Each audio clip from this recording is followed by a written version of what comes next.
والسماء فالق الحب والنوى مالك يوم الشر والجزاء ماهي الذنوب والخطا سر الله المكنون ضر الله المخزون علم ما كان وما يكون نور الافئدة والعيون سرور القلب المحزون نحمده ونستعينه ونستغفره ونؤمن به ونتوكل عليه ونعوذ بالله من شرور انفسنا من سيئات اعمالنا من يهده الله فلا مضل له ومن يضلل فلا هادي له ولا ند له ولا زد له ولا والد له ولا ولد له ولا ولد بلد جلد جسد يسوع سوف ليه لا ولا وسيم جسيم رزيم نزيم نازم منازم لا ولا منازل له ولا منازم له ولا مقابل له ولا مساوي له ولا جسيم جسم جسم جسم لا ولا قسيم قسم قسم قسم لا ولا فريق فرق فرق لا ولا مثيل مثل مثال لا ونشهد ان لا اله الا الله وان ربوبيته وملوكيته وملكه وملكه وملكه وشمسه وقمره وارضه وسميعه وسماءه وحده مؤرب مبرب منزه مولى بالجلال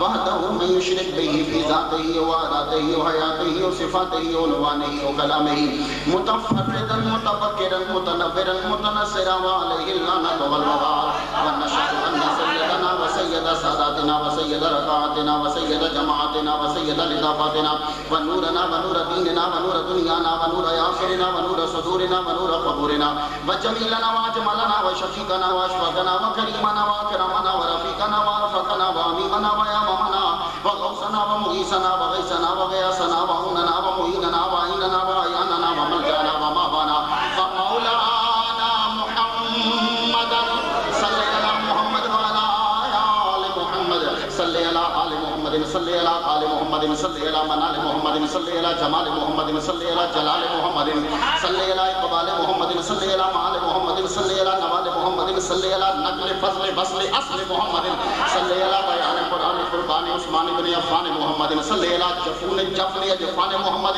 صلى على محمد وعلى آل محمد كما صليت على إبراهيم وعلى آل إبراهيم إنك حميد مجيد أعوذ بالله السميع العليم العظيم الحفيظ بوجه الكريم وسلطانه القديم من الرجس الخبيث المخبث الشيطان اللعين الرجيم وقبيله ونفخه ونفسه وهمزه بسم الله الرحمن الرحيم وإذ قال ربك للملائكة إني جاعل في الأرض خليفة صدق الله مولانا العلي العظيم وبلغنا رسوله النبي الكريم ونحن على ذلك لمن الشاهدين والشاكرين والحمد لله رب العالمين إن الله وملائكته يصلون على النبي يا أيها الذين آمنوا صلوا عليه وسلموا تسليما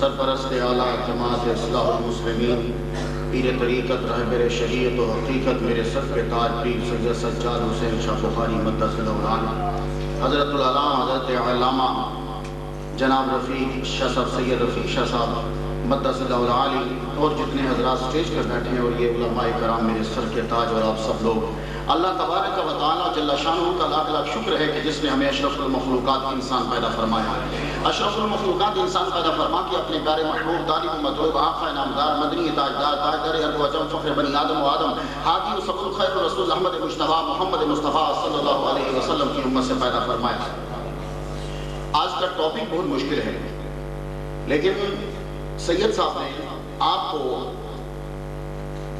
معمول کے مطابق جگہوں سے نکال کر ایسی جگہ پہ بٹھایا ہے کہ جہاں لوگ جو ہیں وہ آتے ہیں کہ جنہیں خصوصی طور پہ بلایا جاتا ہے ایک میرج ہال کو جو واحد ہال ہے یہاں اسے چنا تاکہ آپ لوگ آتے ہوئے فخر محسوس کریں اور ہم سناتے ہوئے اور پھر سنا کر اس پہ عمل کرنا ہمارے لیے آسان ہو جائے لیکن ٹاپک مشکل ہے میں کوشش کروں گا کہ میں اس ٹاپک کو آسان کروں لیکن آپ میرے ساتھ تعاون کریں گے اس طرح کہ خود کو سطح عمومی سے بلند کرنا ہے اس وقت آپ جو بیٹھے ہو یہ مت سمجھنا کہ ہم فروخ آباد میں بیٹھے ہیں اور جہاں سے کون سے آئے ہو کچھ لوگ حافظ آباد سے آئے ہیں جاتوڑی کی بڑی دور دور سے آئے ہیں میں جانتا ہوں لیکن خود کو یہ سمجھو کہ ہم اس وقت اسلام آباد کی سب سے بڑی یونیورسٹی میں بیٹھے ہیں جب تصور ذہن میں یہ آ جائے گا تو مجھے تصور سمجھانا آسان ہو جائے گا اب ذرا سنو تو بات تصوف تک لے جانا ہے اور خدا سے دعا کرتا ہوں کہ سید صاحب جو سادات پیچھے بیٹھے ہیں ان کی دعا سے آج تصوف تمہارے دماغ میں بٹھا جائے شاہ صاحب جو ہیں وہ یہ کہیں کہ بھائی تصوف کیا ہے، مجھے تقریر کرنے کی ضرورت نہیں ہے، جو اس دن حال میں آیا تھا بس وہ بتائے گا کہ تصوف کا کیا حال ہے۔ سنو، تصوف تو اسی دن شروع ہو گیا تھا جب آدم صرف ایک سوٹ میں زمین پہ آئے تھے۔ توجہ، میرے جملے سنتے جائیے گا۔ وَإِذْ قَالَ رَبُّكَ لِلْمَلَائِكَةِ إِنِّي جَاعِلٌ فِي الْأَرْضِ خَلِيفَةً، رب نے کہا، تیرے رب نے کہا، صرف رب نے نہیں، تیرے رب نے کہا۔ بڑے سنیے دھیان سے۔ وَإِذْ قَالَ، اب میں کیا کہوں کہ اس سے پہلے اس کو پوشیدہ ہوتا ہے، میں بیٹھے گفتگو میں مشکل نہیں جانا۔ یاد کر محبوب، جب کہا تیرے رب نے، تیرے رب نے، حالانکہ وہ رب العالمین ہے، الحمدللہ رب العالمین۔ اس نے قرآن شروع کرتے ہوئے کہا کہ میں رب العالمین ہوں، تو جب تخلیق شروع کی تو کہا میں تیرا رب ہوں۔ تو معلوم ہوا کہ اس کو رب العالمین میں اتنا فخر نہیں جس طرح محمد کے رب ہونے پہ فخر ہے۔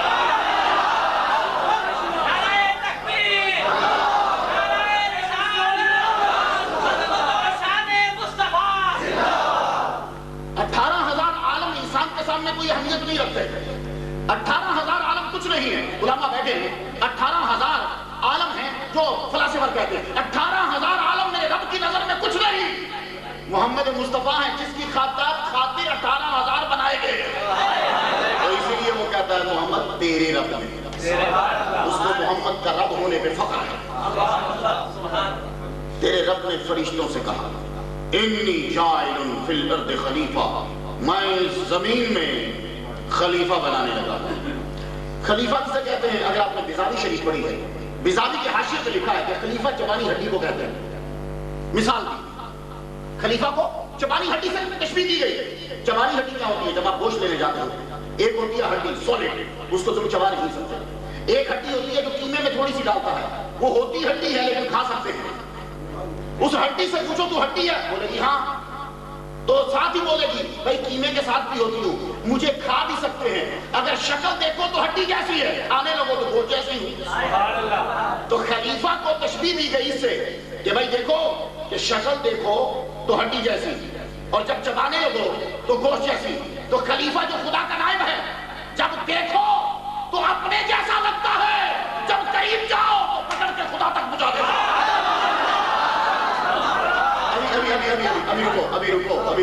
ابھی رکو، تصوف تک جانا ہے، ہلا کے رکھنا ہے جنہوں نے صوفیوں کو کہا کہ باطل فرقہ ہے، ابھی ہلا کے رکھنا ہے۔ خدا نے آدم علیہ السلام کو بنایا، یہ خلیفہ ہے اور اس کو زمین کے لیے بنا، اس لیے ہمارے ابا جنت کے لیے بنے ہی نہیں تھے، میرے ابا جنت کے لیے بنے نہیں تھے۔ میرے ابا کے بچوں 7 مرتبہ تمہیں کہا گیا بنی آدم، آدم کے بیٹو، تم آدم کے بچے ہو، ہمارے ابا کو جنت کے لیے بنایا ہی نہیں تھا۔ ہماری ماں حوا کو اور ہمارے باپ آدم کو جنت میں رکھا گیا، اے آدم تو سیکھ حکومت کرتے کس طرح ہیں، اے حوا تو سیکھ مکان کو سجاتے کیسے ہیں۔ جنت کے لیے تو دونوں تھے ہی نہیں بھائی، جنت کے لیے دونوں تھے ہی نہیں۔ اور آدم علیہ السلام نے دانا کھایا، ایک طویل گفتگو ہے ابن عربی سے پوچھنا کہ کیا کہا ہے، وہ ابن عربی پڑھانا کہ ابن عربی نے کیا جملہ رہا، کہنے لگے رب نے تو آدم سے کہا کہ یہ اس کے قریب مت جانا، انہوں نے ایک دانہ کھا لیا، خدا کی قسم مجھے پتا ہوتا کہ میری نسل سے حضور پیدا ہونے میں پورا درخت کھا جاتا۔ ابن عربی تو کمال کر گئے، کہنے لگے مجھے معلوم ہوتا تو میں پورا درخت کھا جاتا۔ آدم علیہ السلام جنت کے لیے تھے ہی نہیں، اس لیے وہ فی الارض خلیفہ ہے۔ یا علماء مجھے بتائیں کہ یہ فی الارض کیا ہے؟ اللہ نے جنت کے لیے اسے بنایا ہی نہیں، کہا رکھو پھرو۔ آدم علیہ السلام زمین پہ تشریف لائے، بس اپنا صدر ڈھانپا، زیادہ کپڑے نہیں پہنے، صدر ڈھانپا ہوا ہے، تشریف لا رہے ہیں زمین پہ۔ زمین پہ تشریف لائے تو آتے ساری سب سے پہلے آپ نے بایاں پاؤں جو ہے وہ زمین پہ رکھا، اور آج آپ کا پاؤں سری لنکا میں سرندیپ کی چوٹی کے اوپر 7,000 فٹ کی بلندی پہ وہ چوٹی ہے، وہاں آپ کا بائیں پاؤں کا نشان آج بھی موجود ہے۔ تو بایاں پاؤں کیوں رکھا زمین پہ؟ ہمارے ابا نے دایاں کیوں نہیں رکھا؟ ہمارے ابا جنت سے آئے تو بایاں کیوں رکھا؟ بھائی مسجد سے نکلتے ہوئے کون سا رکھتے ہو؟ بایاں۔ تو ہمارے ابا جنت سے آ رہے تھے تو اب بایاں ہی تو رکھیں گے، بایاں رکھا۔ اس دن سے تصوف شروع ہو گیا، صوفیہ کی زندگی شروع ہو گئی۔ آدم علیہ السلام زمین پر آئے، زیادہ کپڑے نہیں ہیں، بس آپ نے کوئی جانوروں کی کچھ سکن کو لے کے کچھ سوٹ بنانا، بات سے۔ اس کے بعد دیکھو اب بڑے دھیان سے سنو، مجھے دلائل دینے ہیں لیکن کسی جگہ پہ دوں گا، ابھی اجمالاً سنتے جاؤ۔ آدم علیہ السلام نے زندگی گزاری، روزہ ہر سال سری لنکا سے چلتے تو خانہ کعبہ چلتے، نہ گاڑی کی فکر نہ سواری کی فکر۔ ہمارے ابا چل رہے ہیں، ہمارے ابا ایک پاؤں اٹھا کے دوسرا پاؤں رکھتے تھے تو 3 دن کا سفر طے ہو چکا ہوتا تھا۔ جس جگہ ہمارے ابا نے پاؤں رکھا وہاں شہر بنے، جہاں وہ لیٹے تھے وہ ملک بن گئے۔ تو صوفیاء کرام نے بھی اسی طرح کیا، آدم علیہ السلام کی سنت۔ اب سنتے جانا، کہیں لے کے جانا ہے۔ صوفیاء نبیوں سے باہر نہیں ہیں۔ آدم علیہ السلام، نوح علیہ السلام، ان کے پاس بھی وہی صفات۔ میں آیات نہیں پڑھنا چاہتا اس لیے کہ حضرت تقریر کر چکے زبردست، اور میں اسی سے آگے سٹارٹ لے رہا ہوں۔ نوح علیہ السلام نے بھی صوفیانہ زندگی صوفیوں کی طرح گزاری۔ وہ کیسے؟ 950 سال رہے، پورا مکان نہیں بنایا۔ جب جان آپ کی اسرائیل علیہ السلام اس کو لے کے جانے لگے روح انور کو، تو آدھا جسم باہر تھا اور آدھا اندر تھا۔ تو اسرائیل علیہ السلام نے کہا حضور، کیونکہ اسرائیل خود آتے کہنے لگے اے اللہ کے پیغمبر، جھونپڑی تو پوری بنا لینی تھی، 950 سال گزر گئے ابھی تک جھونپڑی بھی پوری نہیں بنائی، آدھی باہر آدھی اندر جسم ہے آپ کا۔ کہنا کہ اللہ نے کہا تھا 950 سال کے بعد تو واپس آ جائے گا، تو میں نے کہا کیا مکان پورا بنانا۔ تصوف پہ اعتراض مت کر، اگر صوفیاء پہ اعتراض کرے گا تو چل ابھی میں تجھے لے کے جا رہا ہوں، چلیے۔ تو تصوف ہے کیا؟ میں ذرا جملہ بول دوں تاکہ سمجھنے میں آسانی ہو جائے، بات مشکل ہو رہی ہے کیونکہ آپ نے کبھی یہ جملے اس انداز سے سنے نہیں ہیں۔ حضرت جنید بغدادی نے کہا کہ تصوف کیا ہے؟ کہنے لگے تصوف نام ہے سخا کا، سخاوت کا، اور سخاوت ایسی کہ جیسی حضرت ابراہیم علیہ السلام کرتے تھے۔ تصوف نام ہے رضا کا، جیسی رضا حضرت اسماعیل علیہ السلام نے کی ہے۔ تصوف نام ہے اشارے کا، جیسے اشارے حضرت زکریا علیہ السلام نے کیے ہیں۔ تصوف نام ہے اون پہننے کا، جیسے اون پہنا حضرت موسیٰ علیہ السلام نے۔ تصوف نام ہے صبر کا، جیسے صبر کیا حضرت ایوب علیہ السلام نے۔ تصوف نام ہے سیاحت کا، جیسے سیاحت کی حضرت اسماعیل علیہ السلام نے۔ اور تصوف نام ہے فقر کا، جیسے فقر کیا محمد مصطفیٰ نے۔ یہ تصوف کو بڑے مختصر انداز میں جنید بغدادی رحمہ اللہ بیان کر گئے۔ حضرت تصوف نام ہے سخاوت کا، جیسے ابراہیم علیہ السلام نے سخاوت کی۔ کھانا جب شام کو پکتا 1 میل تک پیدل جاتے، یہی تو صوفیاء کرتے ہیں۔ صوفیاء اکیلا کھانا نہیں کھاتا جب تک کہ کوئی آ نہیں جاتا، یہ اسی کھاندے نہیں جلتا اگلا ٹر نہیں جانا۔ تو صوفیاء میں فرق ہے اور ہم میں۔ ابراہیم علیہ السلام میں تصوف ہے، صوفیزم ہے۔ ابراہیم علیہ السلام جو 7 نبی چھوڑ کے سب نبیوں کا باپ ہے، وہ بھی سب سے بڑا صوفی ہے۔ توجہ رکھو میرے جملے کو، ابھی میں جو تمہارے دماغ میں اٹھ رہا ہے میں سب جواب دے کے جاؤں گا انشاءاللہ۔ سنو، تلاش کرتے ہیں کہ بندہ آئے تو میں کھانا کھلاؤں، لنگر کھل گیا۔ کسی نبی نے بھی ایسا نہیں ہوا کہ لنگر نہ کھولا ہو، لنگر کھلا۔ 1 دن 1 میل 2 میل 3 میل چلتے گئے، کوئی بندہ نہیں ملا۔ شام کو ملا تو ایک بابا بوڑھا ملا کہ جو لاٹھی کو ٹیکتا ہوا آ رہا ہے، نظر سے کم نظر آتا ہے۔ آپ کے لگے بابا جی بھوکے ہو؟ کہاں؟ ہاں، روٹی نہیں کھائی۔ کہا چلو میں تمہیں لے کے چلتا ہوں اپنے گھر، میں گھر میں بٹھا کے تجھے کھانا کھلاؤں گا۔ ابراہیم علیہ السلام بابا کو گھر لے گئے، بابا کے سامنے کھانا رکھا۔ جب وہ کھانا کھانے لگا تو اس نے بھگوان کو پکارا، اس نے بت کا نام لیا۔ ابراہیم علیہ السلام نے کھانا اس کے آگے سے اٹھا دیا، کھانا اٹھا کے دفع ہو جا میرے کمرے سے۔ میں نے تو توحید کی خاطر بیٹا چھری کے نیچے رکھا، میں نے تو توحید کی خاطر خود کو آگ میں پھینکا، اور تم میرے کھانے پہ لے بت کا نام، اٹھ نکل۔ بابے نے کچھ نہیں کہا، لاٹھی پکڑی کو پھر واپس۔ ابھی وہ تھوڑی ہی دور گیا ہوگا تو اوپر سے آواز آتی، ابراہیم سخاوت ختم ہو گئی؟ اس بابے نے بچپن سے بت پرستی کی ہے پر میں نے روٹی بند نہیں کی۔ اس بابے نے بچپن میں بت پرستی کی، میں نے روٹی بند نہیں کی۔ اس نے جوانی میں بت پرستی کی، میں نے روٹی بند نہیں کی۔ یہ آج بوڑھا ہو گیا، میں اب بھی روٹی دیتا ہوں۔ تیرے سامنے 1 مرتبہ اس نے میرا نام نہ لیا، تو نے روٹی اٹھا لی۔ ابراہیم علیہ السلام اٹھے، دوڑے بابے کے پیچھے، بابا رک جا، بابا رک جا، بابا رک جا۔ بابے نے یوں ٹرن لیا، کہنے لگا بڑی اونچی بلا رہے ہو، لگتا ہے آئے نہیں بھیجے گئے ہو، آئے نہیں بھیجے گئے ہو۔ اگر تو آتا خود تو پہلے اٹھاتا کیسے؟ سچ سچ بتا کس نے بھیجا؟ ابراہیم بولے، کہنے لگے میرے رب نے بھیجا، بس رب کا نام لینا تھا۔ تو بابا کی آنکھوں میں آنسو تو ابراہیم علیہ السلام کی آنکھوں میں بھی آنسو۔ کہنے لگے کیا کہا تیرے رب نے؟ اس نے کہا میں تو اس کو بچپن سے روٹی دے رہا ہوں جبکہ یہ مجھے بلا نہیں رہا، تو نے ایک دفعہ سن کے اٹھا دیا۔ بابا کہنے لگا اے بزرگوں، آپ لگتے ہو بڑے اعلیٰ مقام پہ ہو، مجھے پہلے توحید کا اقرار کرواؤ، آج روٹی بعد میں ہی کھائیں گے۔ یہ ہے صوفیوں کا نظام۔ صوفی نے کبھی نہیں دیکھا کہ ہندو کھانے آیا یا سکھ کھانے آیا، صوفی نے کبھی نہیں دیکھا کہ کون کھان، اس کے بعد ان کے لنگر جاری ہوئے، بادشاہ امیر و فقیر سب۔ تو تصوف کیا ہے؟ سنو اب ذرا تھوڑی سی بات، کیونکہ میرا لیکچر پوری دنیا میں جاتا ہے، اب ذرا بات سن لو۔ پروفیسر آرنلڈ نے کیا کہا پریچنگ آف اسلام کے اندر؟ بڑے دھیان سے علماء بیٹھے ہیں تو میں چاہوں گا کہ علماء کو ایک ذرا، ان کو سب باتیں آتی ہیں، صرف ریمائنڈر۔ پروفیسر آرنلڈ نے کہا پریچنگ آف اسلام کے اندر، اسلام تلوار کے زور پہ نہیں پھیلا، وہ اپنی بے پناہ روحانی قوت کی بنا پر پھیلا۔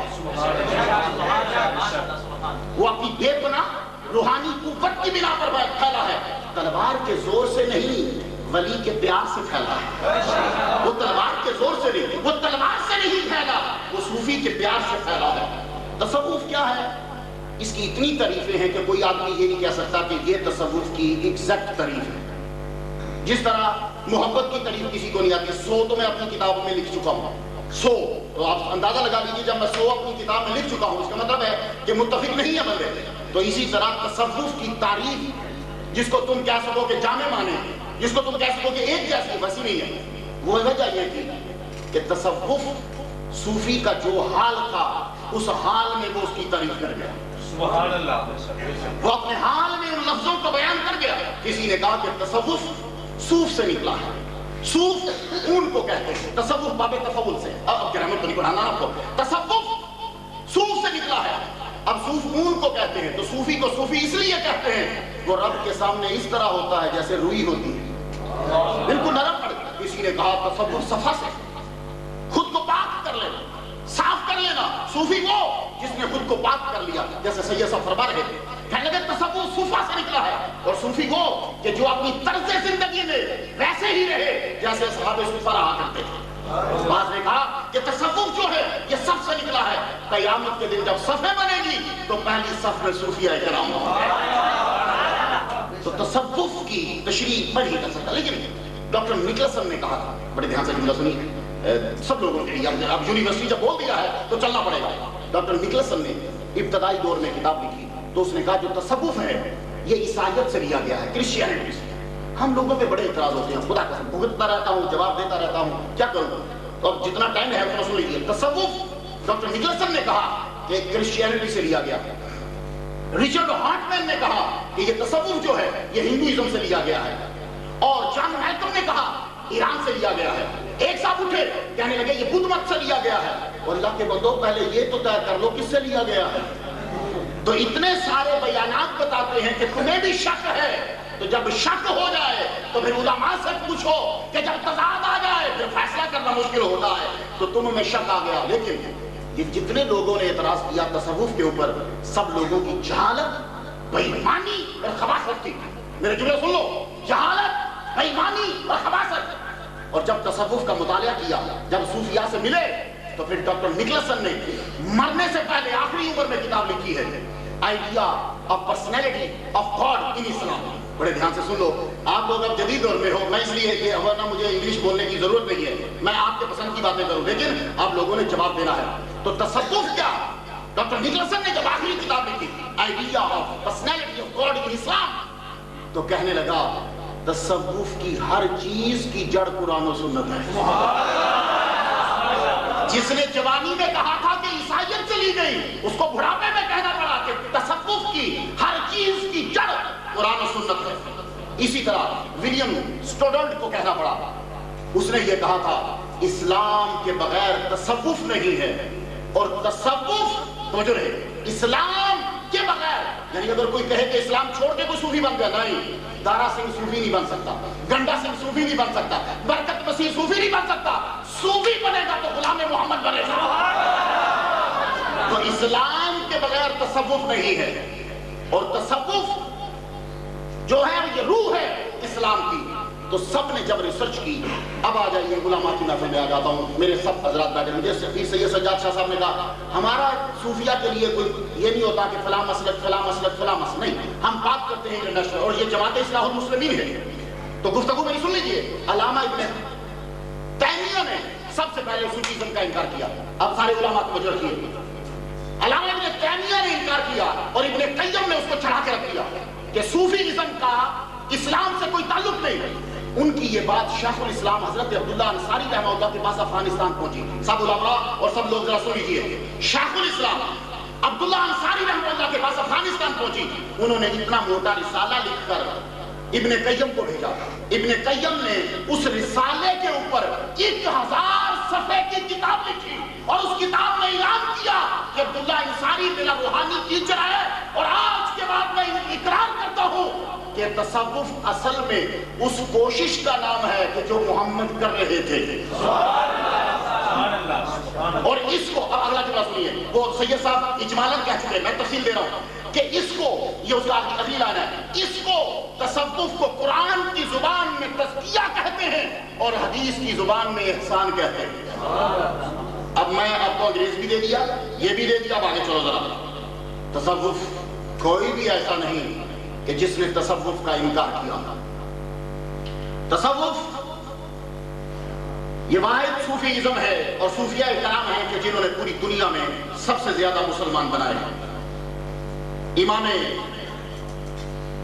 امام احمد بن حنبل نے یہ کہا تھا, جملہ سنیے بڑے دھیان سے.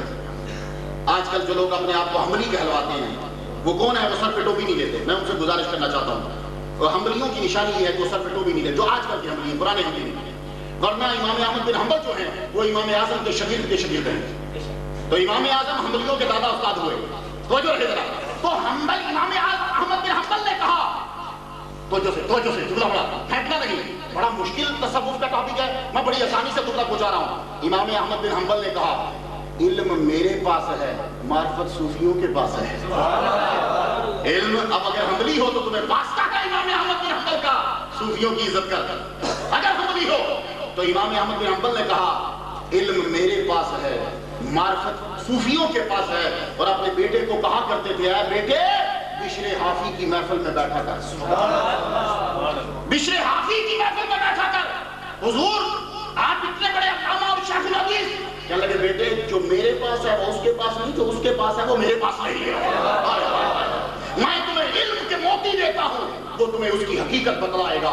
اور امام شافعی نے کہا, توجہ رکھیے, امام شافعی رحمہ اللہ نے یہ کہا, امام شافعی بھی ہمارے امام اعظم کے شاگرد ہیں. امام اعظم کے شاگرد امام محمد اور امام محمد کے شاگرد امام شافعی. امام شافعی کی والدہ کے ساتھ نکاح کیا تھا امام محمد رحمہ اللہ نے, جو شاگرد ہیں امام اعظم کے. حنفیوں اٹھو ورنہ مار کے رکھ دے گی دنیا تمہیں. امام اعظم کے شاگرد امام محمد کے شاگرد امام شافعی, اور امام شافعی نے کہا اگر میں نے امام اعظم کی اور امام محمد کی کتابیں نہ پڑھی ہوتی تو آج دنیا میں یہ حال نہ ہو. اور ان کی والدہ سے نکاح کیا تھا امام محمد نے, تو گویا کہ امام شافعی کے شاگرد ہوئے, شاگرد کے شاگرد ہیں. تو کہتے ہیں کہ مجھے 3 چیزوں سے بڑی محبت ہے, مجھے 3 چیزوں سے بڑی محبت ہے. اسی بیان کرتے ہوئے کہنے لگے کہ اہل تصوف کے نقش قدم پہ چلنا, یہ تیسرا ہے. تو امام شافعی نے کہہ دیا کہ اہل تصوف کے نقش قدم پہ چلنا مجھے پسند ہے, مجھے محبوب ہے. اور امام غزالی نے کیا کہا, سنو تم نے صوفیاء کو مذاق بنا دیا ہے. امام غزالی نے کہا کہ میں نے تحقیق کی تو مجھے یقین ہو گیا اگر اللہ کے خاص راستے پہ کوئی چل رہا ہے تو صوفی چل رہا ہے. سبحان اللہ, سبحان اللہ. اب میں گفتگو کو آسان کر دوں, میں بڑا مشکل کر دیا. سنو تصوف ہوتا کیا ہے. ابھی سید سجاد صاحب نے جو بات کی ہے بڑے مزے کی بات ہے, تو اپنے انداز سے تمہیں سمجھا گیا سب کچھ. مولوی میں اور صوفی میں بڑا فرق ہوتا ہے. مولوی وہی بیان کرے گا جو کتاب میں لکھا ہے, تو صوفی وہ کتاب کی طرف نہیں, وہ صاحب کتاب کی طرف دھیان دیتا ہے. خط کتاب و صد ورق در نہ رکھو. ابھی نہیں پھینکنا, شروع میں تم پڑھو, کافیہ پڑھو, ساری چیزیں پڑھو. نیمی نے مدعا چلے گا تھا صد کتاب و صد ورق در نہ رکھو, چلو اٹھاؤ تو پھینکو. نہیں, یہ تب پھینکنا جب مولانا روم بن جاؤ گے, تب تالاب میں پھینکنا, ابھی نہیں. تو سنو تصوف ہے کیا. اب یہ جملہ میں جو بیان کرنے لگا ہوں, یہ آج کے پڑھے لکھے لوگ جو یونیورسٹی سے پڑھ کے آتے ہیں مولوی کو سمجھتے ہیں کہ مولوی کچھ نہیں ہے. اب علماء کی نظر کرنا چاہتا ہوں یہ جملہ, تصوف ہے کیا. جغرافیائی ضرورت کے مطابق دین کو دل میں ڈال دینا, اس کا نام صوفیزم ہے. جملہ بڑا مشکل ہے لیکن میں تشریح کروں گا. جغرافیائی حالات کے مطابق دل میں اسلام کو ڈال دینا، اس کا نام صوفیزم ہے۔ اولیاء کرام جہاں بھی گئے انہوں نے جا کے یہ نہیں کہا، سختی نہیں کی۔ اب خواجہ معین الدین اجمیری چشتی رحمہ اللہ کو لے لیجیے، یہ انڈیا کے نہیں ہے، انڈین نہیں ہے، بھارتی نہیں ہے، یہ ایران سے خراسان سے۔ دیکھو ہمارے بڑوں نے ہمارے لیے کیا کیا کیا۔ داتا صاحب لاہور کے نہیں ہیں، غزنی کے ہیں، افغانستان سے آئے، اپنا گھر چھوڑا۔ خواجہ معین الدین اجمیری چشتی انڈیا کے نہیں ہیں، راجستھان کے نہیں ہیں، کہاں کے ہیں؟ خراسان سے۔ انہوں نے ہمارے لیے ایران چھوڑا۔ تو ہمارے بڑے ہمارے لیے کتنی تکلیفیں اٹھاتے رہے۔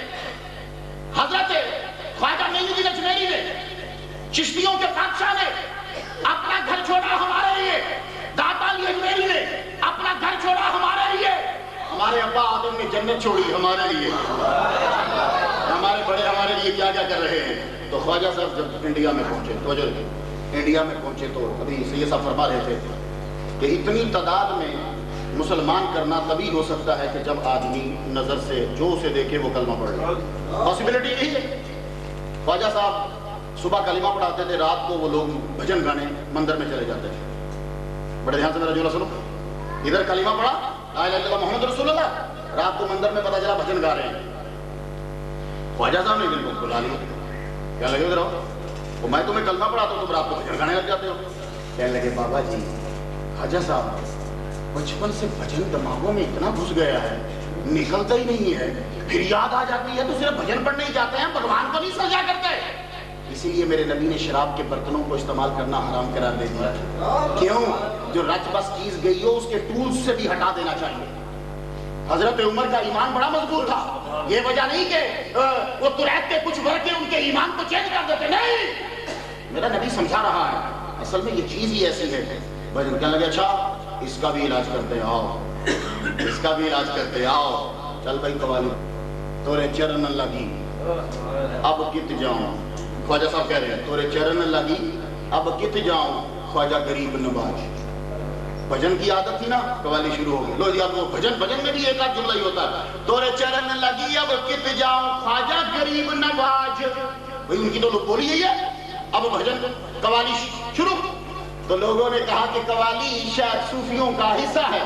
نا قوالی اسلام نہیں ہے، قوالی دین۔ بڑے علماء بیٹھے میں اس لیے اب کیا کروں گے، جامع معنی کو یہی سمجھتے ہیں، القافیہ پہ الف لام کیا ہے، پہ کون سی، اب پرابلم یہی ہے۔ زبردست دھیان سے سنیے، قوالی دین کا فعل تب بن سکتی ہے کہ خواجہ بیچ میں ہو۔ میرا جملہ پھینکنا نہ، میں نے بڑی محنت کر کے بنایا ہے۔ قوالی دین کا فعل تب بنے گی خواجہ بیچ میں ہو، اور اگر خواجہ اٹھ جائے اور پھر قوالی دین کا حصہ بنے تو پھر عزیز میاں جیسے گندے لوگ آگے آئیں گے۔ جملہ سن لیا میرا آپ نے؟ تو ہمارا حصہ اس قوالی کے سے جوڑ ہے جس کے ساتھ خواجہ صاحب کا جوڑ ہے۔ تو اگر خواجہ سے شرائط ہیں، لوگ کہتے ہیں قادری قوالی کو حرام قرار دیتے ہیں، نہیں، قادریوں نے قوالی حرام قرار دی۔ قادریوں کی شرطیں ہیں، کہا قوالی سننے والا بھی باوضو ہو، کرنے والا بھی باوضو ہو۔ اسی لیے آپ نے دیکھا ہوگا بابا صاحب کے قوالی باشرہ باوضو اور داڑھی سب کی، سر پہ ٹوپی، بیٹھ کے اب قوالی کو پڑھتے تھے، اور وہ کیا حال ہوتا تھا۔ تو دیکھو یہ ساری چیزیں اب خواجہ صاحب نے کیوں شروع کی کہ ان کو اسلام اسی طرح سمجھ میں آنا تھا۔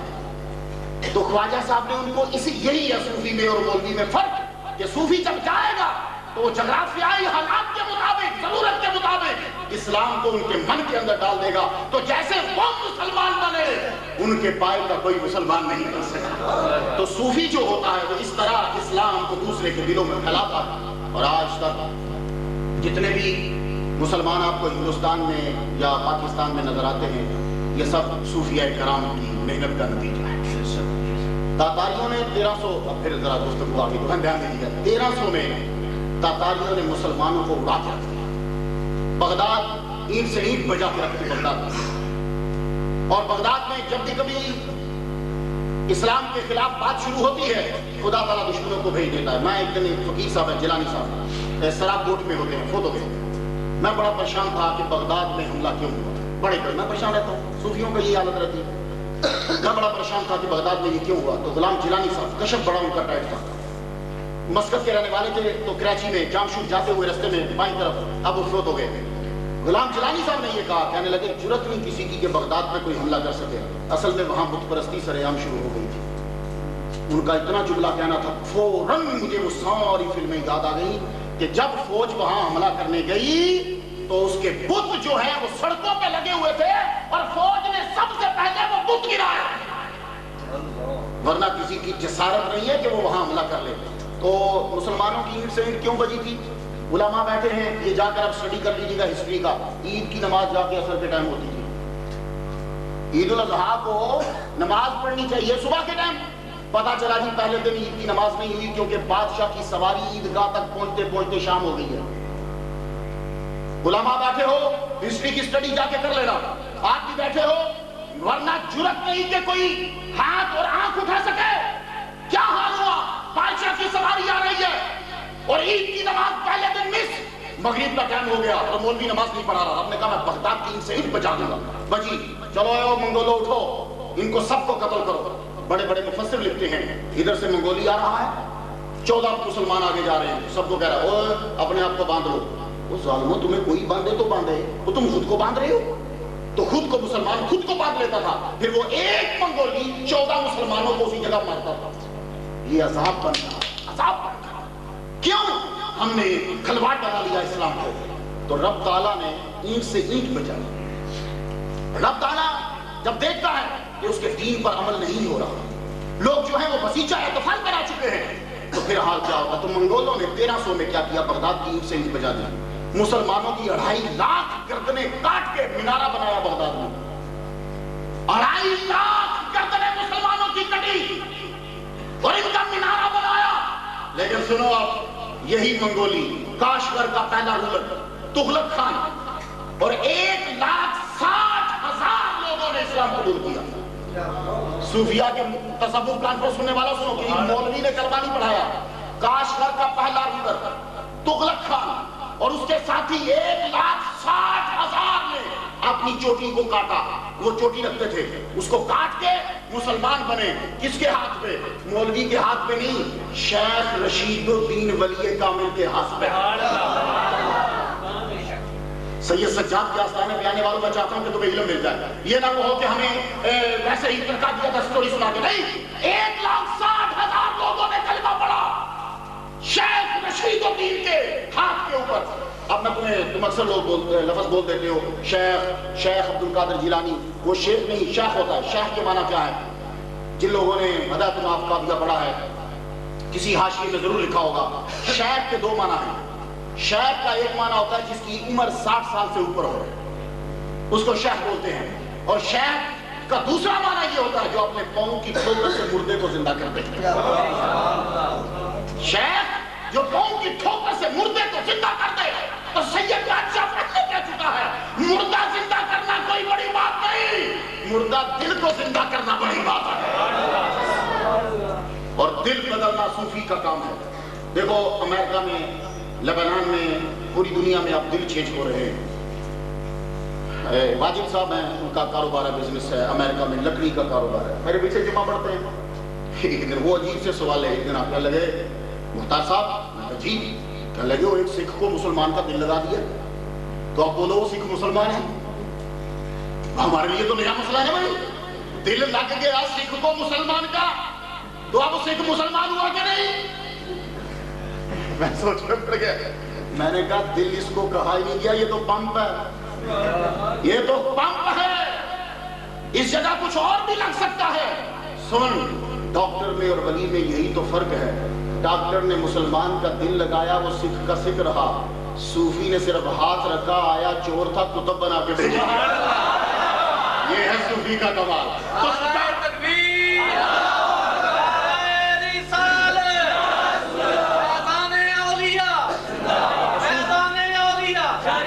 صوفی کا کمال یہ ہے کہ تیرا دل اسی جگہ پہ رہے گا، لیکن تو گنڈا سکھ آیا ہے تو بشیر بن کے جائے گا، اگر تو سکھ ہے مسلمان بن کے جائے گا، چور ہے تو ولی کامل بن کے جائے گا۔ ڈاکٹر دل بدلے گا، کیفیت نہیں، اور ولی کامل دل نہیں بدلے گا، کیفیت بدل کے رکھ دے گا۔ یہ صوفی کا کمال ہوتا ہے، اسی لیے صوفی دیکھتا ہے، صوفی وہ اپنے آپ کا تزکیہ کر لیتا ہے، یہ تو کوئی چیز ہی نہیں ہے، اللہ نے لوہے محفوظ بنائی صوفی کے لیے، اپنے لیے نہیں بنائی. لوہ کا معنی ہوتا تختی. ایک بندہ کہنے لگا لو اللہ نے اپنے واسطے بنائی ہے تو بڑی گل ہے. ایک بندہ تختی تے کاپی تے وہ بناتا جڑا بھول جائے. تو بھولتا تو میرا نبی نہیں تھا, وہ تو بھلا دیا جاتا تھا, بھولتا نہیں تھا. سنکریوں کا فلا تنسا, تجھے ایسا پڑھائیں گے کہ تو کبھی بھولے گا نہیں ہے. تو میرا نبی بڑے حافظ بیٹھے ہوں گے میرے مجمع میں, ان سے پوچھو بھائی تم نے کتنے سال میں قرآن پڑھا؟ جی میں نے 3 سال میں پڑھا, 2 سال میں پڑھا. اچھا تو کیسے پڑھا؟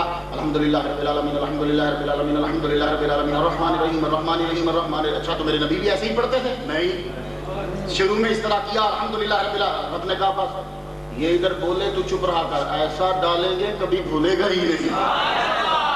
میرا نبی وہ تو اللہ کیسے بھول جائے؟ نہیں, یہ تو ولیوں کے لیے رکھی لوہے محفوظ. بھائی جب نظر اٹھاؤ تو دیکھ لینا کہ لکھا کیا ہے. تو دیکھو میں یہاں ایک بات عرض کرنا چاہتا ہوں. شداد کو تو سنا ہوگا, شداد نے جنت بنائی تھی. پیسہ کہاں سے آیا؟ IMF والوں نے بھیجا تھا یا زرداری نے دیا تھا؟ زرداری تو نہیں دے گا, وہ تو اگلوں کا بھی لے لے گا. تو کس نے پیسہ دیا تھا اس کو, شداد کو؟ تو سن لو سارے بیٹھے ہو, سنو. شداد کے نے جنت دنیا میں بنائی سونے اور چاندی سے. کیسے بنائی؟ پیسہ کس نے دیا تھا؟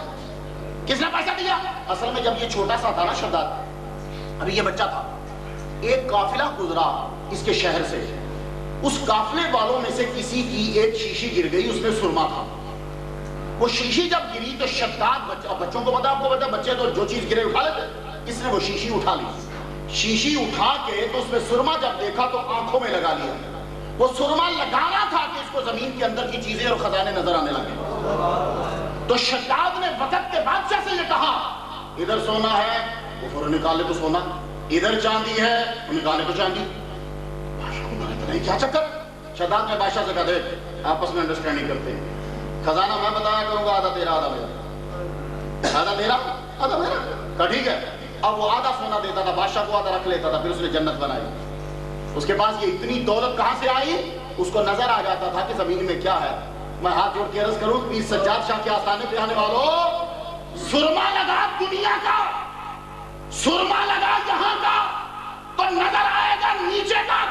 سرما لگا صوفی کے پاؤں کا, نظر آئے گا لوہے محفوظ کا.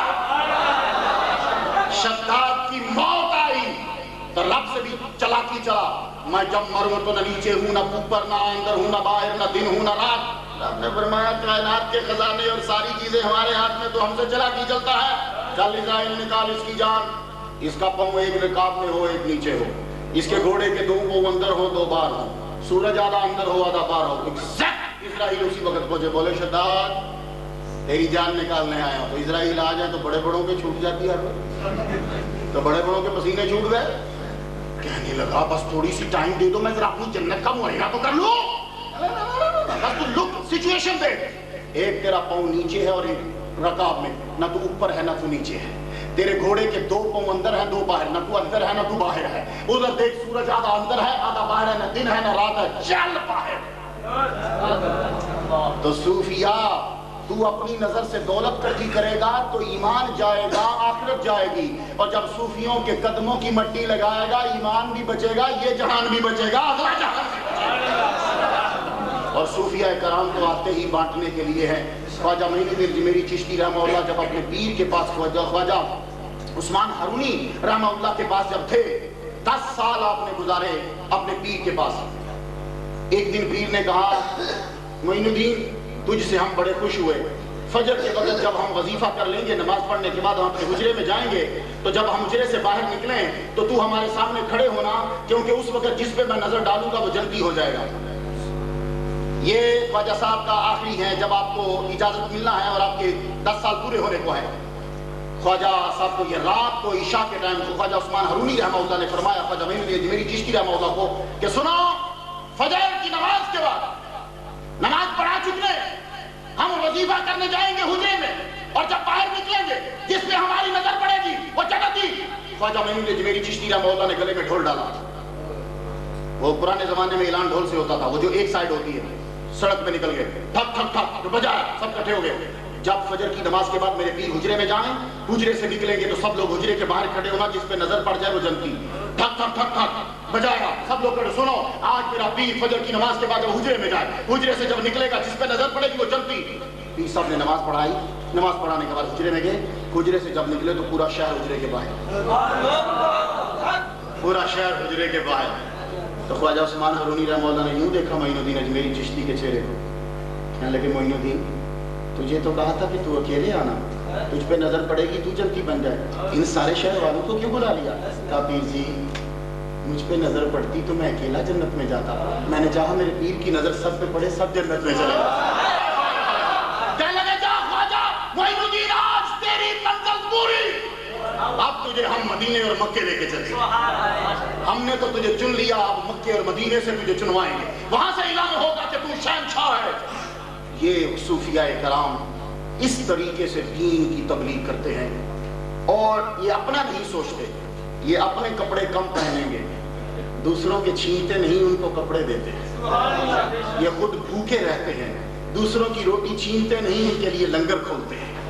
آج لوگ کہنے لگے ہو صوفیاء کرام تم لوگ جو ہو چلے کرتے ہو، دیکھو بھائی صوفی کی اصطلاح پر بڑا اعتراض ہوتا ہے، صوفی حضور کے دور میں کیوں نہیں تھا؟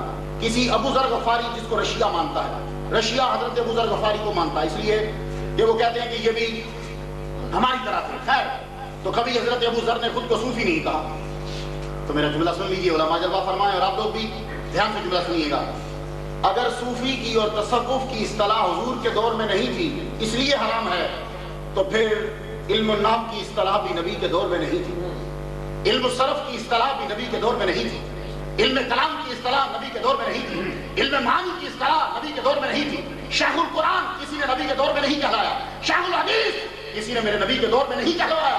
تو اگر صوفی کی اصطلاح اس لیے حرام ہے کہ حضور کے کسی صحابی نے نہیں کروایا، تو پھر علم النحو، علم معانی، علم کلام، یہ سارے علوم، علم فقہ، اصول فقہ، یہ ساری اصطلاحات بھی حرام ہونی چاہیے۔ نہیں ان کی اصل تھی حضور کے دور میں۔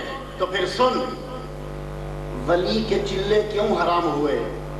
اس کی اصل میرے نبی کے دور میں موجود ہے، جو میرا نبی غار حرا میں جا کے مراقبے کیا کرتا تھا۔ تو میرے نبی کے مراقبے غار حرا میں ہیں، اور یہ اصل ہے ولی کے چلے کی۔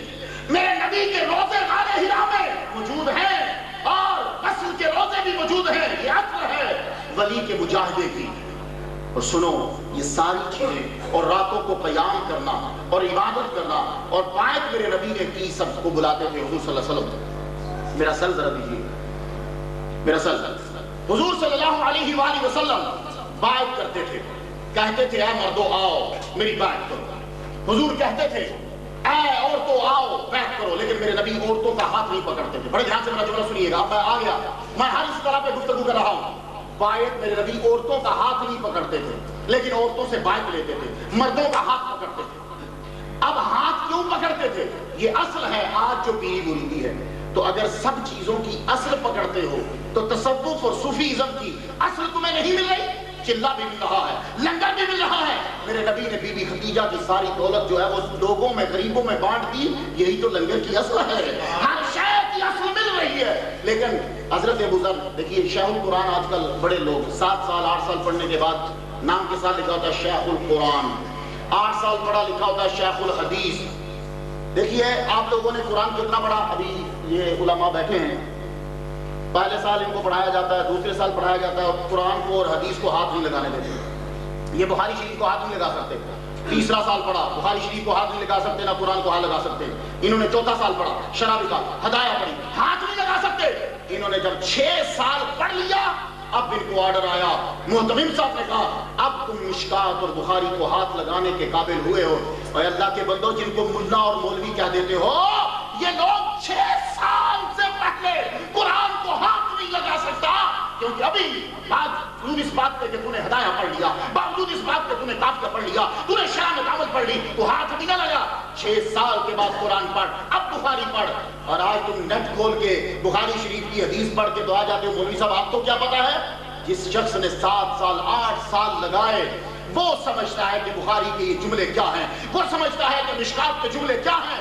اسی لیے اولیاء کرام میں یہ تھا، اولیاء کرام سب کچھ پڑھنے کے بعد پیر کے پاس جاتے تھے، پھر جو کچھ پڑھا ہوتا تھا وہ پیر سارا کچھ اس کے دل میں پھر ڈال دیتا تھا، وہ پڑھا ہوا اس کے عمل میں لے آتا تھا۔ خواجہ معین الدین اجمیری چشتی پہلے مولوی پھر صوفی، داتا گنج بخش علی اجمیری پہلے مولوی پھر صوفی۔ ان ہمارا جو بھی صوفی ہوگا آج کل لوگ کہتے ہیں جی صوفی وہ جو چرس پیے، صوفی وہ کہ جس کے بال بڑے ہوں. نہیں، صوفی کون ہے؟ حضرت جنید بغدادی رحمہ اللہ نے فرمایا مذہبنا ھذا مقید باصول الکتاب والسنہ.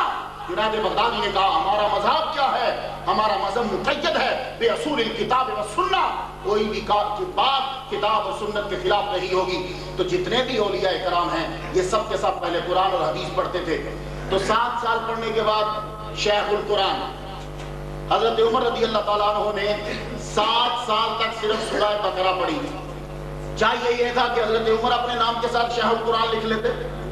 7 سال جنہوں نے سورہ بقرہ پہ لگا دیے، کتنا نبی سے سیکھا ہوگا.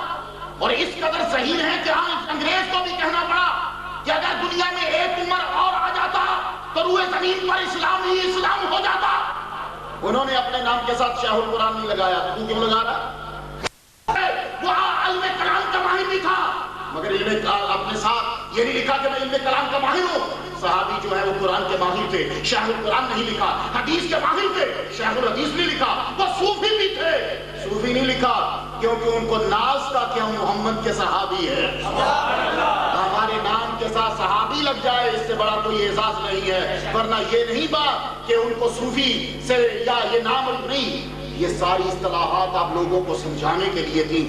یہ صوفیاء کرام اور تصوف، اسی کی وجہ سے یہ تصوف دنیا میں پھیلتا چلا گیا. آج چائنا میں آپ چلے جائیے، چائنا کے اندر 3 گاؤں ہیں، سب کے سب مسلمان ہیں. وہاں مزارات ہیں. ان کی صوفیوں کی 6ٹھی نسل چائنا میں اب پل رہی ہے. کوئی ان میں سے قادری ہے، کوئی نقشبندی ہے، کوئی جہریہ فرقے کا ہے، کوئی کبرویہ فرقے کا ہے، اور ان میں سے خفیہ فرقے کے بھی ہے. یہ سارے کے سارے لوگ چائنا میں کون گیا؟ عبد القادر جیلانی رحمہ اللہ کے 3 شاگرد گئے. 2 فوت ہو گئے، 1 چائنا میں پہنچ گیا. آج صوفی کی برکت ہے کہ چائنا میں 3 گاؤں سارے مسلمان ہیں. فروخ آباد والوں سید سجاد شاہ نے ایسے تمہیں نہیں بلایا. اور آج بھی چائنا میں عرس ہوتا ہے. بتا چائنا کے لوگ بریلوی نہیں ہیں. اگر عرس بریلوی مناتے ہیں تو چائنا میں عرس کاہے کا ہو رہا ہے؟ چائنا میں مزار ہیں، جاؤ جا کے چیک کرو. چائنا میں مزار ہیں، چائنا میں مسلمان ہیں، ولی ہیں. اور ایک تو شیخ ہے، اس کا بہت بڑا مدرسہ ہے. بچیاں سب پڑھتے ہیں، اسی طرح فاتحہ پڑھی جاتی ہے اور اسی طرح کھڑے ہو کے سلام پڑھا جاتا ہے. چیچنیا میں چلے جاؤ، کازکستان میں چلے جاؤ، جدھر چلے جاؤ تمہیں صوفی ہی صوفی نظر آئے. لیکن بر صغیر میں صوفی کیوں نظر آتے؟ اس لیے کہ باقی علاقوں کے اندر مسلمانوں کا قتل عام ہو رہا تھا. جگہ اگر کوئی محفوظ تھی تو وہ جگہ یہ محفوظ تھی. یہاں ہندوستان کے اندر منگول تھے، مسلمان نام کے تھے لیکن مسلمان تو تھے. یہاں صوفیاء کرام پھر آئے. اب آپ دیکھیے، بات کو میں ختم کرنے والا، آپ کا بہت ٹائم لے لیا.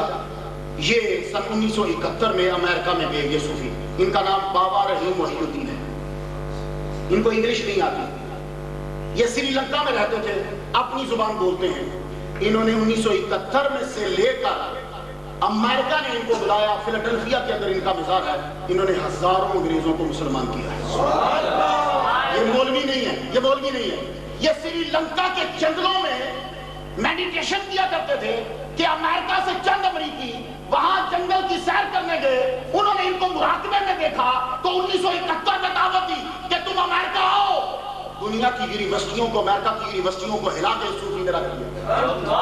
اور اس وقت فیلاڈلفیا میں جاؤ، ان کا وہاں مزار ہے. مزار گرانے والوں جاؤ امریکہ میں بھی گرا دو. یہ واحد صوفی ہے جس کا مزار امریکہ میں ہے. ایک ہی بندے کا مزار ہے، وائٹ کلر کا، جنگل میں. اور وہاں آپ کو جن بھی نظر آئیں گے. انگریزوں کے بچے وہاں پہنچتے ہیں اور وہ اس آپ سنیے گا، جیسے صوفیاء کرام لنگر کھولا ہوا ہے امریکہ میں بھی، فیلاڈلفیا میں بھی لنگر ہے. آپ اگر چلے گئے فیلاڈلفیا میں، لڑیں گے وہ نہیں، وہ مریم سسٹر ہیں، وہ کھانا پکاتی ہیں. اور بھی بڑے بڑے ڈاکٹر، سب ان کے مرید ڈاکٹر ہیں اور ان کا خلیفہ بھی امریکن ہے. نہیں یہ بندہ ہمیں دو، ہم اس کو روٹی دیں گے. یہ بندہ ہمارے گھر جائے گا، ہم روٹی کھلائیں گے. یہ بندہ ہمارے گھر جائے گا، ہم روٹی کھلائیں گے. یہ صوفی نے امریکہ میں جا کے بھی دین پھیلایا. صوفیاء کرام، اب ان کو انگلش نہیں آتی، ان کی زبان اپنی ہے، لیکن ان کی نظر میں اتنا اثر ہے کہ جس پہ نظر ڈالتے گئے اس کا دل بدلتے گئے. کیا کہو گے یہ بریلوی تھے؟ نہیں. صوفیاء نے امریکہ میں اسلام پھیلایا، چائنا میں اسلام پھیلایا، ہندوستان میں اسلام پھیلایا. یہ سارے کے سارے صوفیاء کرام جو ہیں یہ بہت بڑے سائنٹسٹ ہوتے ہیں. میری بات اب ختم ہونے کے بالکل قریب ہے. میں صرف 1 گھنٹہ آپ سے لوں گا, 10 منٹ باقی ہیں. اگر آپ مجھے اجازت دیتے ہیں تو میں بات آگے تک لے جاؤں. جتنے صوفیاء کرام ہیں یہ سب سے بڑے سائنسدان ہیں. میرے ایک جملے کو سنبھال کے رکھنا. میں بڑی محنت سے جملے تیار کرتا ہوں. کیوں؟ اس لیے کہ میں پیشہ ور آدمی نہیں ہوں. میں صرف مشن کو لے کے چلا ہوں, اور میں جب بھی امریکہ جاتا ہوں تو مجھے ہر دفعہ پکڑ لیتے ہیں. حالانکہ میں ان کا سٹیزن ہوں, لیکن پھر بھی 1.5 گھنٹہ روکیں گے. مجھ سے پوچھتے ہیں آج سنی ہے شیعہ؟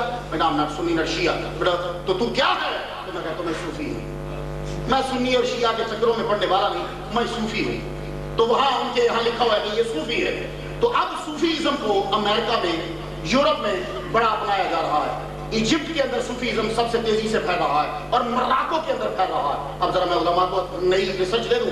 مراکو میں صوفیزم بڑی تیزی سے پھیلا, لیکن مراکو میں اور ایجپٹ میں کیا ہو رہا ہے کہ اتنا کنٹرول نہیں ہے. لڑکے کیا کر رہے ہیں کہ وہ اپنی چیزوں کو بیچ میں داخل کر رہے ہیں.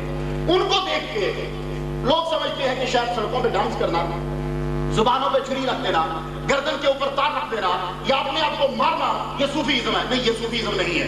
صوفیزم یہ ہے کہ دل کو پاک کر لینا اور روح کو پاک کر لینا, یہ ہے صوفیزم. ایک دفعہ دادا گنج بخش رحمہ اللہ تعالیٰ اپنے پیر کے ساتھ جا رہے تھے. تو دادا صاحب فرماتے ہیں کہ میں پیر کے ساتھ جا رہا ہوں, تو بارش ہو رہی ہے, نیچے کیچڑ ہے. تو میرے پیر جب وہاں کیچڑ سے نکل کر گئے تو ایک دھبا تک میرے پیر کے کپڑے پہ نہیں تھا. ورنہ دادا کیچڑ سے گزرے تو دھبا تو پڑتا ہے, چھینٹا تو پڑتا ہے. کہہ لگے ایک چھینٹا تک میرے پیر کے کپڑوں پہ نہیں تھا. تو میں نے پوچھ لیا, پیر کی کیچڑ سے گزر کے آئے ہو, کپڑوں پہ دھبا کیوں نہیں, چھینٹا کیوں نہیں؟ کہنے لگے بیٹے جب روح پاک ہو جاتی ہے تو جسم پلید نہیں ہوا کرتے. یہ کپڑے اور یہ چیزیں پلید نہیں ہوتی. اللہ اکبر, کیا سبق سکھا دیا. اللہ اکبر. یہ ہیں اولیاء کرام. ان کے پاس جب ہم جاتے ہیں یہ ہمارے دل کو پاک کرتے ہیں, دل صاف کرتے ہیں, جیب صاف نہیں کرتے. صوفیاء کرام دل صاف کرتے ہیں, جیب صاف نہیں کرتے. ان کی نظر دل پہ ہوتی ہے, ان کی نظر جیب پہ نہیں ہوتی. یہ صوفیاء کرام ہوتے ہیں. وہ محمد صلی اللہ علیہ وسلم کے مشن کو آپ تک پھیلاتے ہیں. تو صوفیاء کرام سب سے بڑے سائنٹسٹ ہوتے ہیں. اس لیے فخر کرو کہ تمہارا تعلق کسی نہ کسی صوفی سے ہے, نقشبندیوں سے ہے یا سہروردی سے ہے یا کسی سے بھی ہے. فخر کرو کہ تمہارا تعلق کسی نہ کسی کے ساتھ ہے. بس تعلق برقرار رکھو اور فکر نہ کرو. جس کے بھی مرید بنو گے آخر میں جا کے عبد القادر جیلانی رحمہ اللہ کے ہی بنو گے, کیونکہ چاروں کے چاروں سلاسل جا کے ختم ہوتے ہیں پیر عبد القادر جیلانی رحمہ اللہ پہ. یہ کسی دن پھر آ کر سناؤں گا چاروں کیسے ختم ہوتے ہیں. ابھی مجھے تقریر ختم کرنا, میرے پاس 7 منٹ باقی ہیں. یہ ولی کرام سب سے بڑے سائنٹسٹ ہوتے ہیں. وہ کتنے؟ آج کا سائنسدان جو کام کرتا ہے ہمارے ولی کامل وہ پہلے کر لیتے ہیں. ان کو وہ پہلے قرآن اور حدیث کو پڑھتے ہیں, پڑھنے کے بعد ان کو پتہ چل جاتا ہے کہ دنیا کس لا کے تحت کام کر رہی ہے. اب میں آپ کو بتاؤں, میں آتا ہوں امریکہ سے, یا چھٹی آتا ہوں سال کے بعد, ابا جی کا عرس پہ آتا ہوں, پھر جتنے ان کے دوست ہیں ان کی بس اصرار ہوتا ہے تو کہیں نہ کہیں تقریر کے لیے چلا جاتا ہوں. میں آتا ہوں, میں جہاز پہ بیٹھتا ہوں. جہاز جو ہے وہ چلتا ہے 14 گھنٹے تک چلتا رہتا ہے. سیدھا یہاں آ کر اترا لاہور میں. تو جہاز کیسے اڑا؟ 2 چیزوں سے اڑا جہاز. اس میں 2 چیزیں تھیں, ایک ہوا کا کٹاؤ اور ایک گیس, جس کو ہمارے پاکستان میں پیٹرول کہتے ہیں, وہاں گیس بولتے ہیں. اچھا, 2 چیزوں کی وجہ سے جہاز جو ہے وہ اڑ رہا ہے, ہوا کے کٹاؤ کی وجہ سے اور پیٹرول گیس کی وجہ سے. ہوا کا کٹاؤ کون کرتا ہے؟ پنکھے. اور گیس اس کے پروں میں ہوتی ہے, پیٹرول اس کے پروں میں ہوتا ہے, جہاز کے پروں میں, نیچے نہیں ہوتا. جہاز کے پروں میں پیٹرول اور کٹاؤ نیچے پنکھے کرتے ہیں. اگر اس میں گیس نہ ہو یعنی پیٹرول نہ ہو تو ہم سے گر جائے گا, اور اگر پنکھے نہ ہو تو بھی گر جائے گا. دادا گنج بخش اجمیری رحمہ اللہ جب لاہور میں آئے تو رائے راجو بولا تو کون ہے؟ کہنے لگے ہمیں چھوڑ, تو بتا تو کیا ہے؟ کہنے لگا جی میں تو اڑ کے دکھا سکتا ہوں. فرمانے لگے اڑ, پھر اڑا, آپ کی کھڑائیں بھی ہلی. فرمانے لگے تم بھی اڑنا چاہتی ہو, وہ بھی اڑا دی, بتاؤ ان میں پیٹرول کس نے ڈالا؟ ان میں پیٹرول کس نے ڈالا؟ تو آج سید سجاد شاہ کے کہنے میں اس حال میں آنے والوں یہ یقین کھڑا کے جانا کہ صوفی سے بڑا سائنٹسٹ دنیا میں کوئی نہیں. تو ہوا کے کٹاؤ اور پیٹرول سے اڑائے گا, صوفی اشارے سے چیز اڑا کے رکھے گا. صوفیاء کرام سب سے بڑے سائنٹسٹ ہوتے ہیں. ان کو پتا ہوتا ہے کہ زمین کا نظام کیسے ہے. اس لیے آپ نے اکثر اولیاء کرام سے سنا ہوگا, میں کرام کے نہیں سنا رہا, صرف اشارہ دے رہا ہوں. اکثر آپ نے سنا ہوگا فلاں ولی کامل نے عشاء کی نماز مدینہ میں پڑھی تو واپس آ کر انہوں نے یہاں فجر کی یہاں پڑھی، وہ اتنی تیزی کیسے آ گئے؟ تو سنو، آئنسٹائن نے کہا تھا کہ دنیا زمین میں آسمانوں میں ورم ہول ہے۔ ورم ہول کیا ہوتا ہے؟ یہ آئنسٹائن بڑا پرانا نظریہ دے کے گیا تھا۔ وہ یہ ہوتا ہے کہ زمین اس طرح ہے، زیرو کی طرح گول نہیں ہے، ایسے گول ہے۔ تو زمین اس طرح ہے، اگر مجھے جہاں جانا پڑے کسی گیلیکسی میں تو میں سفر کر کے تھک جاؤں گا نوری سال یعنی لائٹ کی سپیڈ سے، میں یہاں نہیں پہنچ سکتا۔ لیکن اگر مجھے ورم ہول کا پتہ چل جائے، ورم ہول، ورم سے سمجھ کے کیڑا، ہول مین سوراخ، مجھے اگر ورم ہول کا پتہ چل جائے تو میں یہاں سے گھسوں 1 سیکنڈ میں یہاں پہنچ جاؤں گا۔ میرا نبی ساری کائنات کی سیر کرایا تھا، 4 گھنٹے ابھی باقی تھے، اس کو سارے ورم ہولوں کا پتہ تھا۔ سبحان اللہ۔ معراج بیان کی نا آپ نے، میرا نبی یہاں سے مکے سے بھی سیدھا جا سکتے تھے۔ اگر نبی بیت المقدس میں آ سکتے ہیں تو یہاں بھی آ سکتے ہیں، نہیں، ورم ہول جاتے تھے بیت المقدس سے۔ اسی لیے معراج کا معنی سیڑھی بھی ہے، سیڑھی پہ چڑھے اور اوپر گئے اور ہر دروازے کو کھٹکھٹایا۔ کبھی آیا تو تمہیں اس انداز سے بھی معراج سناؤں گا۔ میرا نبی ہر ورم ہول کو جا رہا ہے، واپس آ گیا، ساری کائنات پھر کے 4 گھنٹے صبح ہونے میں ابھی باقی تھے۔ تو انہی ورم ہولوں کو میرے نبی کے جانشین بھی جانتے ہیں۔ جب زمین یوں گردش کر رہی ہوتی ہے، ادھر مدینہ آ جاتا ہے، قدم بڑھاتے ہیں 1 قدم میں مدینے، زمین گھومی 1 قدم میں مکے، زمین گھومی 1 قدم میں فاروق آباد، زمین گھومی 1 قدم میں مظفر گڑھ، زمین گھومی 1 قدم میں سندھ۔ بڑا آسان ہے تصور سمجھانا۔ آج کے دور میں جتنا ولی کو سمجھانا آسان ہے، شاید پہلے دور میں آسان نہ رہا ہو۔ ولی کامل دنیا کے سب سے بڑے سائنٹسٹ ہوتے ہیں۔ میری آخری بات سنو تو اجازت چاہتا ہوں۔ نعرہ تکبیر، نعرہ رسالت، علماء اہل سنت۔ یہ اولیاء کرام جو ہیں یہ خلیفہ ہیں محمد صلی اللہ علیہ وآلہ وسلم کے نائبین۔ اللہ تعالیٰ نے نبیوں کو اپنا خلیفہ کہا، یا جو بھی میں اس پہ ڈسکس نہیں کرنا چاہتا، جی اللہ نے یہ نہیں کہا یہ میرا خلیفہ ہے، یہ جس کا میں یہ نہیں۔ میں اتنا بتانا چاہتا ہوں کہ وہ خلیفہ، اب نبوت ختم، نبوت کا دروازہ بند، تو اگر نبوت کا دروازہ بند ہے تو فیض کیسے آئے گا؟ کہا فیض ہمارا ہی ہے لیکن صوفیہ کی شکل میں جائے گا۔ دیکھو جگہ بدلتی ہے، نام بدلتا ہے، حقیقت وہی۔ میری آخری بات کو اجازت چاہتا ہوں، گھنٹہ ہونے میں 4 منٹ باقی۔ جگہ بدلی، نام بدلا، حقیقت وہی۔ یہ میرے پاس پانی ہے، اس کا نام واٹر ہے، ہندی میں اس کو جل کہتے ہیں، عربی میں اس کو ماں کہتے ہیں، انگلش میں اس کو واٹر کہتے ہیں، اردو میں اس کو پانی کہتے ہیں۔ یہ پانی ہے، اس کو ابھی میں سیک دینے لگ جاؤں تو یہ اڑے گا، تو اس کا نام ہو جائے گا بھاپ۔ پانی ہے لیکن چونکہ اس نے جگہ بدلی ہے، اڑ رہا ہے، اس لیے اس کا نام ہو جائے گا بھاپ۔ یہ اوپر جا کے جم جائے گا، رک جائے گا، اس کا نام ہو جائے گا بادل۔ پھر جب اسے کولڈا پڑے گا یہ تیزی سے ٹوٹے گا اور گرے گا، اس کا نام ہو جائے گا بارش۔ اور اگر یہ تیز برسے تو اس کا نام ہو جائے گا موسلادھار بارش۔ اور اگر یہ جم کے برسے، جم جائے تو برسے، نام ہو جائے گا اولا۔ ہے یہ پانی، اور اگر برس کے جم جائے تو نام ہو جائے گا اس کا برف۔ اور اگر یہ میری پیشانی سے نکلے تو نام پسینہ، میری آنکھوں سے نکلے تو نام آنسو، پھلوں کے اندر سے نکلے تو جوس، گلاب کی پتی کے اوپر ہو تو شبنم، اندر سے نکلے تو عرق، بھینس کے تھنوں سے نکلے تو دودھ، پھوڑے سے نکلے تو پیپ، میری رگوں میں دوڑے تو خون۔ حضور صلی اللہ علیہ وآلہ وسلم کے صدقے سے جملہ سنتے جائیے۔ اور اگر یہ پہاڑوں سے نکلے تو چشمہ، اور اگر یہ بہہ جائے اور بہے کم جگہ سے تو پھر ندی، کھلے تو نالا، اگر کنارہ ہو تو دریا، نہ کنارہ ہو تو سمندر، ایڑی کے نیچے سے نکلے تو زمزم، انگلیوں سے نکلے تو کوثر۔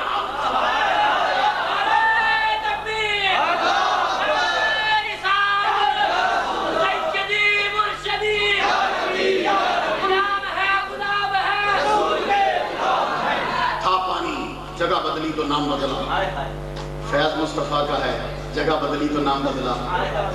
بغداد میں پہنچا تو عبد القادر جیلانی، راجستھان میں پہنچا تو معین الدین اجمیری، لاہور پہنچا تو داتا حجویری۔ فیض میرے نبی کا ہی ہے، جگہ بدلی تو نام بدلا۔ سمندر کے پاس جائیں تو فیض دیتا ہے، اور جو دور ہو اس کے لیے بادل بھیج دیتا ہے۔ سمندر سخی ہے، میرا نبی سخی ہے، کوئی جائے نہ جائے فیض آ جائے گا۔ پر دریا کھڑا تو فیض نہیں دے گا، دریا کے کنارے پہ جانا پڑے گا۔ تو اولیاء کرام دریا ہیں، ان کے پاس جا کے فیض لینا پڑتا ہے۔ اولیاء کرام دریا ہیں، ان کے پاس جا کے فیض لینا پڑتا ہے۔ یہ تمہارے پاس نہیں، تم جاؤ تلاش کرو۔ اور جیسے سید صاحب نے فرمایا ولیوں سے یہ دنیا خالی نہیں، 300 اولیاء، 40 ابدال، 7 اوتاد، 5 اقطاب، 1 قطب عالم۔ کوئی میری محفل میں ولی کامل بیٹھا ہے، اس کو یہ تعداد زبانی یاد ہوگی کیونکہ اسی کا رینک ہے۔